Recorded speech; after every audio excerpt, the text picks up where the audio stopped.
బాబులరెడ్డి నగర్లో వర్షానికి గోడ కూలి ఇద్దరు చిన్నారులు మృతి చెందారు. మరో ఇద్దరికి తీవ్ర గాయాలయ్యాయి. క్షతగాత్రుల్ని ఆసుపత్రికి తరలించారు.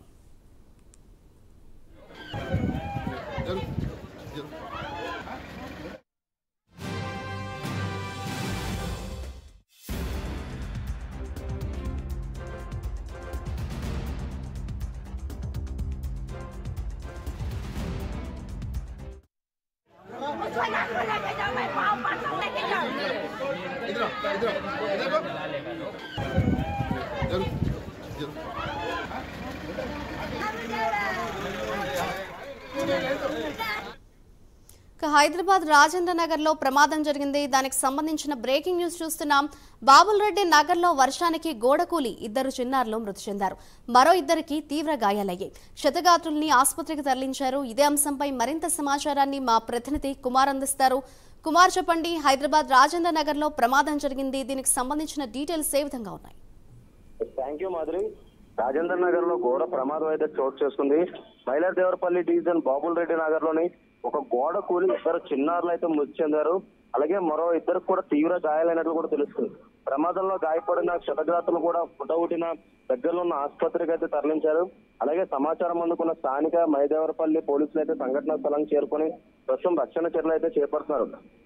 మొత్తానికి ఏదైతే నిన్న కురిసిన వర్షానికి మైలాదేవరపల్లిలోని ఘటన చోటు చేసుకున్నట్లు తెలుస్తుంది. ఏదైతే ఆ గోడ మొత్తం నానిపోయి ఒక్కసారిగా కూలడంతో దాని కిందే ఉన్న కొంతమందికి అయితే ఏదైతే దెబ్బలు తగలడం జరిగింది. ముఖ్యంగా ఇద్దరు చిన్నాళ్ళు అయితే మృతి చెందారు. అలాగే మరొక ఇద్దరికి కూడా ఏదైతే తీవ్ర గాయాలైనట్లు కూడా తెలుస్తుంది. వెంటనే అప్రమత్తమైన స్థానికులు కూడా ఏదైతే ఆ క్షతగాత్రులు కూడా ఇమీడియట్ గా పక్క దగ్గర ఉన్న ఆసుపత్రికి అయితే చేరవేశారు. అలాగే చనిపోయిన వారిలో ఇద్దరు చిన్నారులు ఉన్నట్లు తెలుస్తుంది. నూర్జాన్, పర్వాన్ అనే ఇద్దరు చిన్నారులు కూడా చనిపోయినట్లు కూడా ప్రస్తుతం అయితే పోలీసులు అయితే ధృవీకరించారు. ముఖ్యంగా ఏదైతే ఈ గోడ ఎలా కూలిందనే కోణంలో ప్రస్తుతం పోలీసులు అయితే విచారణ అయితే చేపడుతున్నారు. దీనిపై కేసు అయితే నమోదు చేశారు. ముఖ్యంగా గతంలో మనం చూసుకున్నాం, వాజ్పేయిలో కూడా ఇదే ఘటనలో సుమారు 4 అయితే చనిపోయారు. ఇప్పుడు ఇదే ఘటనలో ఏదైతే వర్షం కూలడంతో ఇదే గోడ కూలి మరొక ఇద్దరు చిన్నారులు కూడా చనిపోవడం జరిగింది. దీనికి సంబంధించి అధికారులు ఎందుకు అప్రమత్తంగా లేరు అనే కోణంలో అయితే ప్రస్తుతం ఏదైతే స్థానికులు కూడా ఏదైతే ప్రశ్నిస్తున్నారు. ముఖ్యంగా ఏదైతే వర్షం దాటికి గోడలు కూలి చిన్నారులు అలాగే పెద్దలు లేదా బయట రాష్ట్రాల నుంచి వచ్చి పనిచేసుకునే కూలీలు కూడా చనిపోతున్నారు అన్న నేపథ్యంలో స్థానికులు అయితే ఆగ్రహం వ్యక్తం చేస్తున్నారు. ముఖ్యంగా దీనిపై కఠిన చర్యలు తీసుకోవాలంటూ కూడా ఇప్పటికే స్థానికులు అయితే తెలియజేస్తున్నారు. మాధురి. థాంక్యూ కుమార్.